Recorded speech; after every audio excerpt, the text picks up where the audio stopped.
सबको शुरू करा रहा हूँ मैं। इशू विशू पार्टनर्स है, रेशियो 3:2 है। बैलेंस शीट 31 मार्च को गिवन है। बैलेंस शीट में लायबिलिटी साइड चेक कीजिए, जनरल रिजर्व है। इसको हम हर चैप्टर में की तरह डिस्ट्रीब्यूट कर देंगे ओल्ड पार्टनर्स ओल्ड रेशियो में। IFR एक स्पेसिफिक रिजर्व है जो कि इन्वेस्टमेंट से होने वाले लॉस को कवर करता है। इधर देखो, इन्वेस्टमेंट थी 21,000 और उसकी मार्केट वैल्यू हो गई 19,000। 2,000 का लॉस हुआ। ये लॉस कहाँ जाना चाहिए था? रीवैल्यूएशन के डेबिट में। बट हमारे पास IFR पड़ा है, इसकी एक टाइप से आप इंश्योरेंस बोल दीजिए। तो ये जो 2,000 का लॉस है, इससे बाहर की बार कैंसिल हो जाएगा। क्लियर है जी? इससे लॉस कैंसिल हो गया तो स्टिल मेरे पास IFR अभी भी 2,000 तो बच गया ना। 2,000 का लॉस IFR से कैंसिल हो गया। ये इसी के लिए होता है अगर लॉस हो गया तो बचा हुआ जो रिमेनिंग 2,000 IFR है that will be distributed in old partners old ratio. इधर चेक करते हैं, और कुछ मेरे पास कोई पुराना एक्यूमुलेटेड लॉस नहीं है। निशु एडमिट हुआ 16 शेयर के लिए। निशु की कैपिटल है जी 56,000 rupees. Goodwill of the firm valued है 84,000। ये गुडविल ऑफ द फर्म है।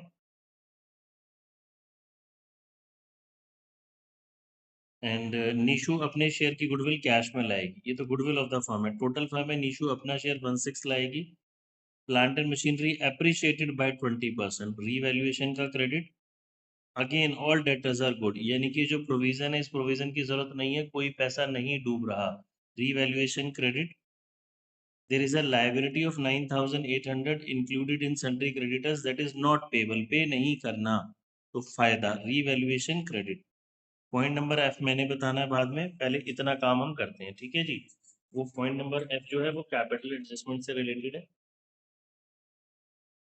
तो हमने शुरू करा जी प्लांट एंड मशीनरी के एप्रिसिएशन से। तो बाय प्लांट एंड मशीनरी 70,000 का 20%, 14,000। ऑल डेटर्स आर गुड, यानी कि वो प्रोविजन की रिक्वायरमेंट नहीं है। By provision for doubtful debts 7,000। Creditors को भी पे नहीं करना 9,800, तो ये भी मेरा फायदा हो गया। डेबिट में लिखने को कुछ भी नहीं है, तो 14,000, 21 और 29, 30,800 आया। ये गेन आ गया। अब कुछ बच्चे मेरे से पूछ रहे थे सर क्या इसको डिस्ट्रीब्यूट करके दिखाना है? यस, इनर कॉलम में आपको लिख के दिखाना है ये किस किस पार्टनर को कितना मिल रहा है। ईशू Vishu.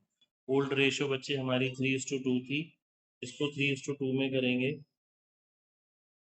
30,800 divide by 5 multiplied by 3, 18,480 and 12,320।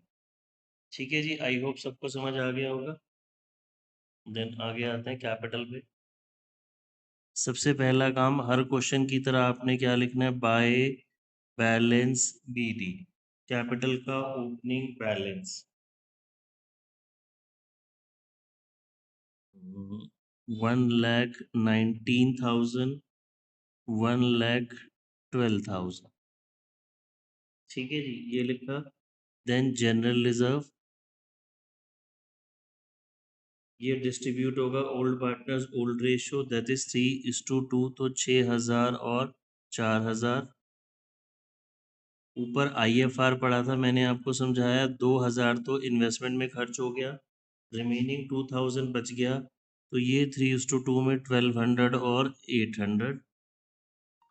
फिर ये मेरा रिवैल्यूएशन का जो गेन था ये क्रॉस पोस्ट हो जाएगा बाय रिवैल्यूएशन 18,480 एंड 12,320। ठीक है, ये हमने जो ओल्ड बैलेंस शीट में चीजें थी वो कर ली। निशु जो न्यू पार्टनर है वो कैपिटल लाया या लाई जो भी है ये। हाँ जी, old partners old ratio 56,000 new partner की कैपिटल। फिर गुडविल, गुडविल किसके नाम से जाता है जी? PFG। ठीक है, goodwill of the firm question में था 84,000, ये तो गुडविल ऑफ द फर्म था। नीशू का शेयर 1/6, 84,000 डिवाइड बाय 6, 14,000 आया। ये गुडविल जाती है सैक्रिफाइसिंग रेशो में। क्वेश्चन में न्यू रेशो है, न्यू का हिंट नहीं है, तो सैक्रिफाइसिंग रेशो 3:2 ही हो गई। तो इसको हम डिवाइड कर देंगे दोनों पार्टनर्स में, तो इसकी 8,400 और 5,600। ठीक है जी। कैपिटल, गुडविल, प्लांट मशीनरी, सारा काम हो गया जी। लास्ट पॉइंट को छोड़ के सारा काम हो गया, उसको हम लास्ट पॉइंट को समझेंगे। देखो इतना काम तो बच्चे नॉर्मल था, ये वही क्वेश्चन हो गए जो पिछले हम 2-3 क्लासेस से कर रहे थे, कुछ नया नहीं था। अब फिफ्थ पॉइंट में, लास्ट पॉइंट में क्या नया है समझते हैं। पहले हम इसको ना क्लोज कर लेते हैं। हम इसको लिख लेते हैं जी, टू बैलेंस CD, सारे पार्टनर्स का बैलेंस निकाल लेते हैं और उसको हम क्लोज करके ओपन कर लेते हैं। क्लोज करके ओपन करने का मतलब, यहाँ जो बैलेंस CD था हमने टोटल कर दिया और उसको आगे फॉरवर्ड कर देते हैं बाय बैलेंस BD के ब्रॉड डाउन के नाम से। ठीक है, इससे शुरुआत करते हैं। 56,000, 56,000। रीशू का टोटल करना शुरू करेंगे, क्रेडिट में से डेबिट माइनस करेंगे। डेबिट में कुछ है ही नहीं हमारे पास, तो 4,000 प्लस 800 इंटू 320, 5600, 1,34,720। यहाँ पे ये तो मेरा टोटल है, बैलेंस नहीं है, बट बिकॉज डेबिट में कुछ भी नहीं है तो यही अमाउंट मेरा बैलेंस आ जाएगा। ठीक है, अब उसको टोटल करते हैं। 119,000, 6,000, 18,480।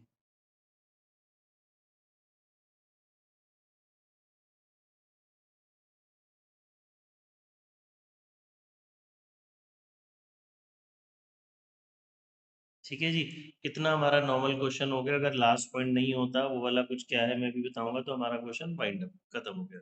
अब इन बैलेंसेस को हम क्लोज करके ओपन कर लेते हैं।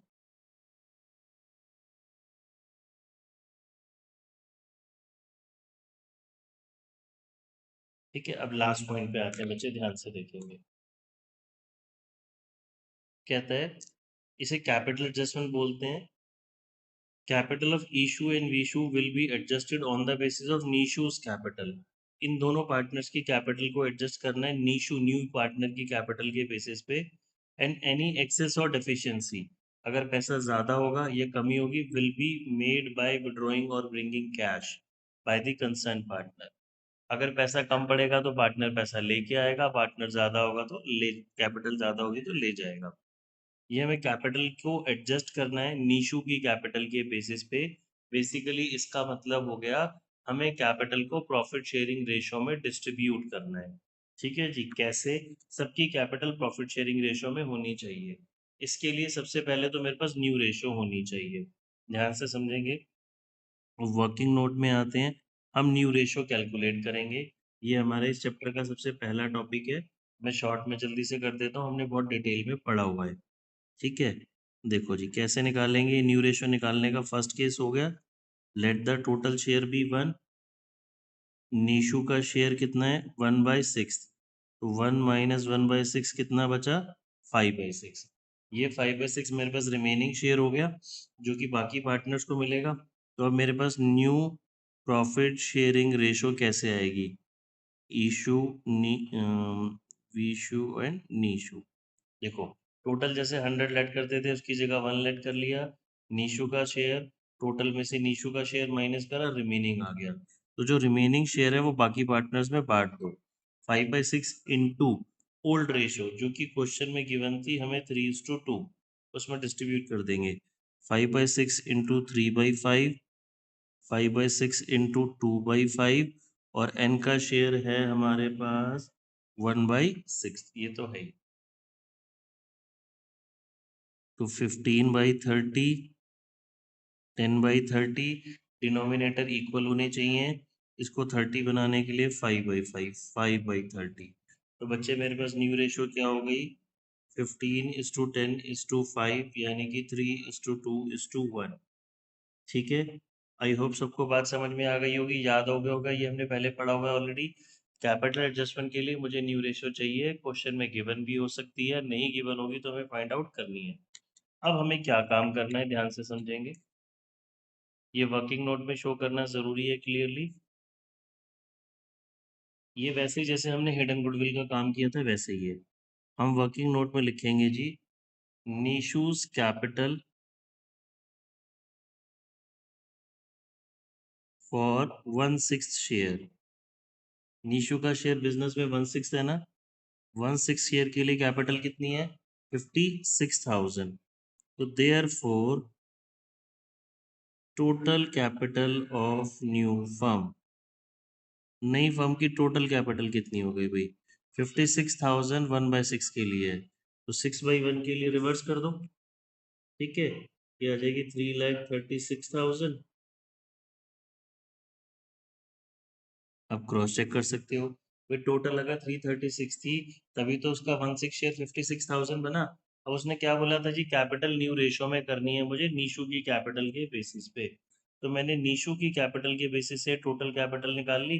अब इसको हम न्यू रेशो में कर देते हैं, न्यू कैपिटल या कैपिटल इन न्यू रेशो कोई भी आप वर्ड लिख लेंगे, ईशू Vishu Nishu 3,36,000 into new ratio जो कि हमने निकाली थी अभी,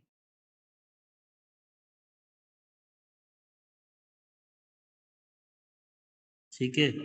इसकी फिक्स 56, इसकी 1,12,000, इसकी 1,68,000।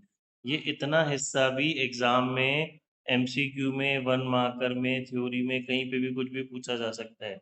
सीवीटी में इतना सा क्वेश्चन 5 मार्क्स का पूछा जाता है, कैपिटल ही बतानी होती है या बताना होता है सिर्फ कौन सा पार्टनर कितना पैसा लेके आ रहा है या लेके जा रहा है। क्लियर है जी, अभी हमारे पास कैपिटल आ गई।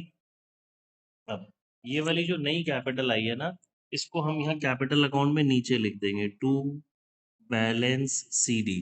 वो ऊपर का क्वेश्चन तो जो हमारा था वो एज इट इज फिक्स है। ये जो नई कैपिटल हमने यहाँ पे अभी कैलकुलेट की है नीशू की कैपिटल के अकॉर्डिंग, ठीक है जी। अब देखो, अब क्वेश्चन में लिखा था कि अगर किसी पार्टनर की कोई डेफिशिएंसी होगी या एक्सेस होगा तो वो कैश में काम कर लेगा, क्या मतलब हुआ। इसकी कैपिटल पहले वाले की इशू की 1,53,080 थी, अभी 168 हो गई है। वो आप बताएं जी ये पैसा लेके आएगा या लेके जाएगा, ये बिजनेस में कैश कंट्रीब्यूट करेगा। ठीक है, इसका डिफरेंस कैसे निकालते हैं, डेबिट साइड का टोटल ज़्यादा है, दोनों साइड का टोटल सेम होना चाहिए, तो डिफरेंस 14,920 ये किसके नाम से लिख देंगे बाय कैश अकाउंट, यानी कि पैसा लेके आया। इसकी कैपिटल 134 थी अभी 112 हो गई, तो यानी कि क्रेडिट साइड का टोटल ज़्यादा है, तो हम ये वाला लिखेंगे। डिफरेंस इसका डेबिट में आ जाएगा टू कैश अकाउंट, यानी कि इसने कैश विड्रॉ कर लिया बिजनेस से 134720 माइनस 1,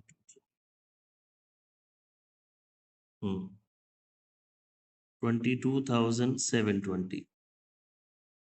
ठीक है जी, आई होप सबको क्लियर हो गया होगा, दोबारा समझाता हूँ ध्यान से देखेंगे। कैपिटल एडजस्टमेंट से बच्चे घबराते रहते हैं, कुछ हुआ नहीं है। पहले मैंने नॉर्मल क्वेश्चन किया पूरा अपना जैसे नॉर्मल था, ये बैलेंस सीडी निकाला, इस सीडी को बीडी लिखा, वर्किंग नोट्स में ये न्यू पार्टनर की कैपिटल को रिवर्स करके टोटल कैपिटल निकाली, उसे न्यू रेशो में डिस्ट्रीब्यूट किया। देखो, न्यू पार्टनर की कैपिटल को रिवर्स करके टोटल कैपिटल निकाली, उसे न्यू रेशो में डिस्ट्रीब्यूट कर दिया। इसके लिए मुझे न्यू रेशो चाहिए, क्वेश्चन में गिवन होगी तो ठीक है, नहीं तो हम निकाल लेंगे। और उस न्यू कैपिटल को बैलेंस सीडी लिखा, इसका जो भी डिफरेंस होगा कैश के नाम से लिख दिया। कभी कभी क्वेश्चन में बोलता है ये जो डिफरेंस है हमें करंट अकाउंट से करना है, तो हम करंट अकाउंट वर्ड यूज कर लेंगे। अब जब आप न्यू बैलेंस शीट बनाएंगे तो न्यू बैलेंस शीट में ये वाली कैपिटल नहीं जाएगी, ये वाली कैपिटल जाएगी। ठीक है बच्चे, एक और चीज बताता हूँ। अब न्यू बैलेंस शीट में हम कैश कैसे कैलकुलेट करेंगे, कैश या बैंक बैलेंस कितना लिखेंगे ध्यान से देखेंगे। ठीक है, सबसे पहले हमने देखा जी हमारे पास क्वेश्चन में बैंक बैलेंस ऑलरेडी पड़ा था, या तो हम क्या करते हैं उसी में प्लस कर देते हैं और कैश में प्लस कर दो सेपरेटली। हम बैंक बैलेंस को एज इट इज रखा रहने देते हैं, उसको नहीं छेड़ते। कैश का ओपनिंग बैलेंस हमारे पास निल है, या तो इसी में करो या छोड़ दो उसको। अब न्यू पार्टनर कैपिटल आया 56,000 जो कि हर क्वेश्चन में आ रही थी, ये पैसा आया। प्लस न्यू पार्टनर गुडविल लाया था 14,000, हाँ जी 14,000 पीएफजी आई थी, ठीक है। फिर ये जो इशू का हमने जब कैपिटल एडजस्टमेंट करी तो वो बाय कैश आ रहा था 14,920, ये प्लस हो गया। और विशु पैसे विड्रॉ कर रहा था 22,720, ये माइनस हो गया, ठीक है। तो मेरे पास जो बैलेंस आ जाएगा 56,000 प्लस 14,000 प्लस 14,920 माइनस 22,720, ये मेरा नई बैलेंस शीट का कैश बैलेंस आ गया, ठीक है। आई होप सबको समझ में आ गया होगा। अगर मैं इन दोनों को कंबाइन करके लिखना चाहता हूँ तो भी ठीक है, तो आप जो बुक में नीचे आंसर गिवन है वो इन दोनों को टोटल करके लिखा हुआ है। हम दोनों को सेपरेट भी लिख सकते हैं, कैश इतना बैंक बैलेंस इतना। क्लियर है? ध्यान से देखें बच्चे, किसी को कोई डाउट है पूछें।